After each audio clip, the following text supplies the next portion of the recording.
beautiful people, beautiful family, and thanks for joining me in this part 35 of this journey that we have titled The Journey. And just as a reminder, we're in the book Patriarchs and Prophets. We're in chapter 35, and chapter 35 is titled The Rebellion of Korah.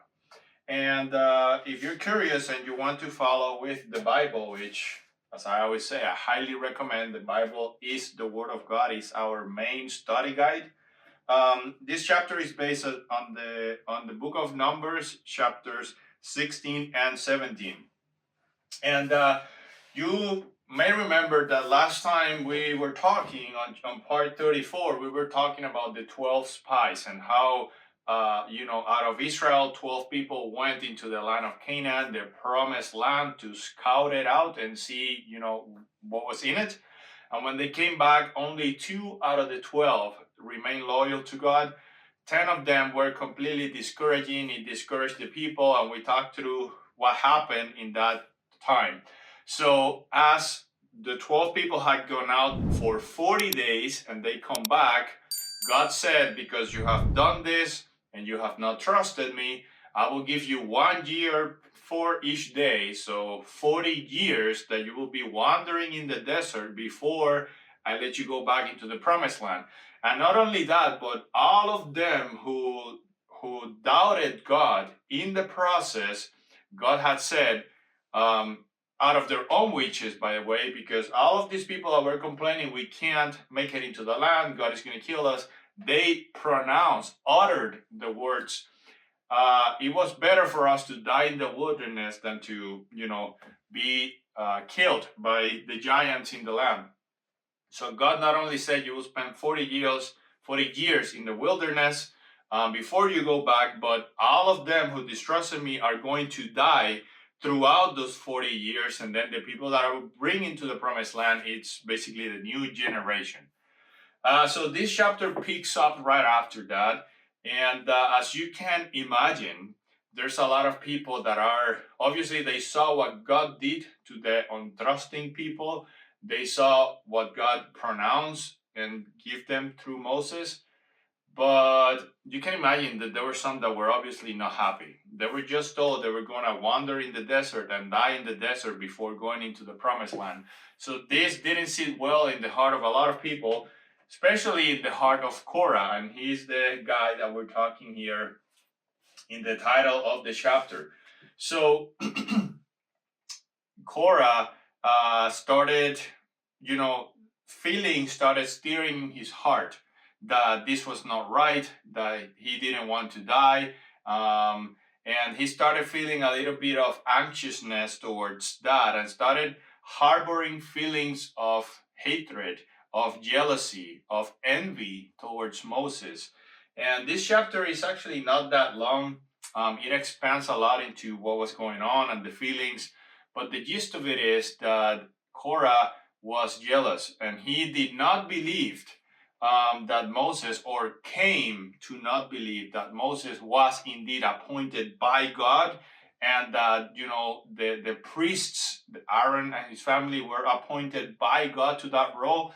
And he convinced himself that that was not God's word, that Moses and Aaron had basically a monopoly, and that they were manipulating the people on behalf of God, but that was not what God really wanted. So you know how sin is in the heart. Once you start giving leeway to sin, you start convincing yourself that it is okay, and you start believing all of these lies, exactly what happened at the Garden of Eden with Eve. And so once he opened the door for doubt and the Satan, the doubt that Satan gave him, then he was pretty much lost. And misery loves company. So as he's feeling this, he starts recruiting people, and he recruits several princes throughout Israel, and he starts basically a rebellion. And he starts chit-chatting among them, spreading lies about Moses, spreading lies about Aaron. And after he had pretty much the lie settled in the minds of the people, he then starts saying, hey, we could do better. You could do better. And it's interesting because as I was reading this chapter, the first thing that I thought, and Ellen White touches at the end of the chapter, is that this is a small scale enactment or representation of how Satan operated at Garden of Eden at a major scale. So Satan, since heaven, he started harboring feelings of jealousy and envy towards Jesus.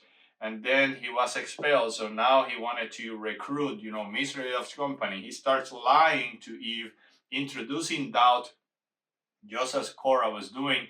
And then once that doubt is in, he, cranked up the heat and said, you can do better. And what did he say to Eve? Oh, no, you will not die. You will be like gods, and promising, all this betterness. This is exactly what Korah is doing amongst the people of Israel. So once he basically convinced everyone that he can do better, that Moses and Aaron and all of these leaders are not appointed by God, but that they self-appointed themselves, the rebellion explodes. And Moses is caught entirely by surprise. He did not knew all of this was going in the background. And it's interesting because Ellen White mentions two things. First, Moses had more peace when he was a shepherd by himself in the mountains than he had been the leader. Talking about, so some of us might think, I at some point thought, Moses had a pretty good deal. He talked to God. He was, the leader of all these people. He was blessed. But inside, Moses was really sad because, well, we've studied this together. These people were complaining all the time. They were doubting God all the time. And here we are, yet again, after having seen everything that God had showed them, and Moses, through this point, they still doubt that God is behind or backing up Moses. So Moses was not, entirely happy and fulfilled and satisfied. So, but when he finds out that this plot, that this rebellion explodes, the first thing that Ellen White here says, and the Bible as well, is he didn't, burst in anger. He didn't started throwing curse words or anything. He went to God in prayer. And he went, God, this is happening. And it's a lesson for us, right? Sometimes we get overwhelmed with news that come out of left field. Take a step back, breathe it in. God is in control. So this is what we see in the life of Moses. So Moses prays and God says, you know what? I will do something, but I will do it tomorrow. And the Bible is not clear, but Ellen White expands into the tomorrow part came because God was giving yet a chance for everyone to spend the night and reflect on what they were about to do. Korah and his people wanting to prove that God was actually behind them and not behind Moses. And then Moses is praying, asking God. So God gives it a 24-hour period. So, hey, think about what's about to happen and if you truly want me to intervene. The next morning comes, of course, the plan. The plan was to take out Moses and Aaron, and for Korah and the other princes of Israel to step up. So between the conversation there, it comes, okay, so you know what, between Moses and Korah, he says, let's settle this once and for all. So Moses will stand there and Korah and his people will stand here, and then we will let God decide, who is his appointees. And they agree to this. And again, Ellen White goes into a lot of details as to the feelings at the moment and what was going on. But really, the point of the matter is that when they split up, Moses said to the people of Israel, yet once again giving the warning, hey, step away from Korah and his family, the rebellious people, because God is about to show. And then Moses says, if Korah dies of natural causes, then I was completely wrong. God is not behind me. But if the earth opens up and swallows Korah and his family and everything that they own, then God is with me. And you probably guess what happens at this point. The earth opened up, it swallowed up Korah and his family, and that was it for the history of Korah. So, of course, the people in Israel are shocked. They're once again being demonstrated that God is indeed behind Moses and Aaron, that God is guiding them and protecting them. And notice the princes that were backing up Korah, they didn't die with Korah at that time. God gave them, let's say, 24 more hours. And in those 24 hours, instead of realizing, wow, God truly is behind Moses, they still felt bad for Korah. They still felt like Korah was right. So not too long after, God also, eliminates from the people of Israel these princes. And we gotta remember here in the background that God is absolutely protecting His law and His standards because He is creating a people. We've said this before many times. A holy people, a people that nation from the outside will look at and say, whoa, they're different.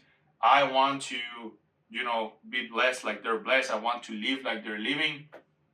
And this is what we see for a brief period of time when we talked about the story, when we read about the story of Solomon, King David's son. But that's a bit on the future. That is actually when we talk about the book Patriarchs and Kings. So that's where we are. All this to say, Ellen White concludes, and we can conclude from the story, there is sin in distrusting God, of course, and there can be absolutely devastating consequences to opening the door to temptation, as Korah and his family did. And I want to finish here by reading the last portion of this chapter, because it talks about what was going on in Korah's heart and what is going on in our hearts. God works by the manifestation of His Spirit to reprove and convict the sinner. And if the Spirit's work is finally rejected, there is no more that God can do for the soul.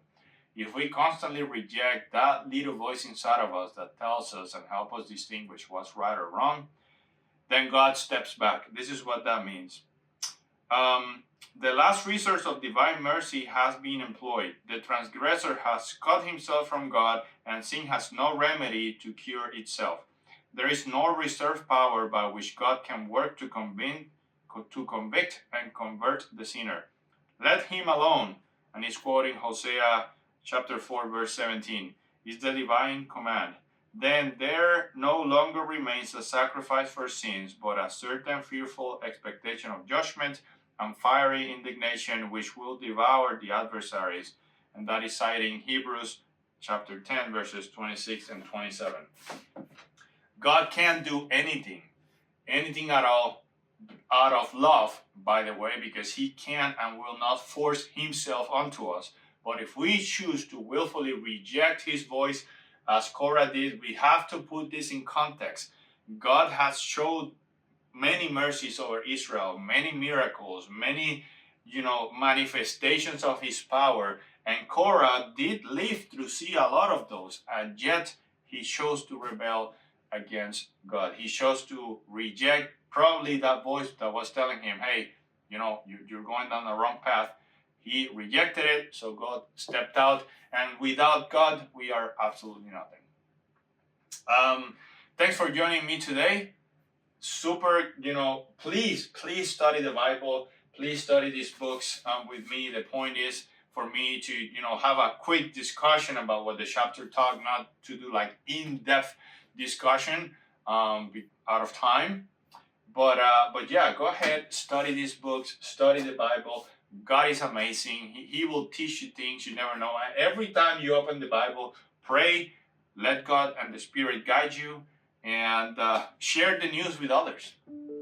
Take care, my friend. On to the next one.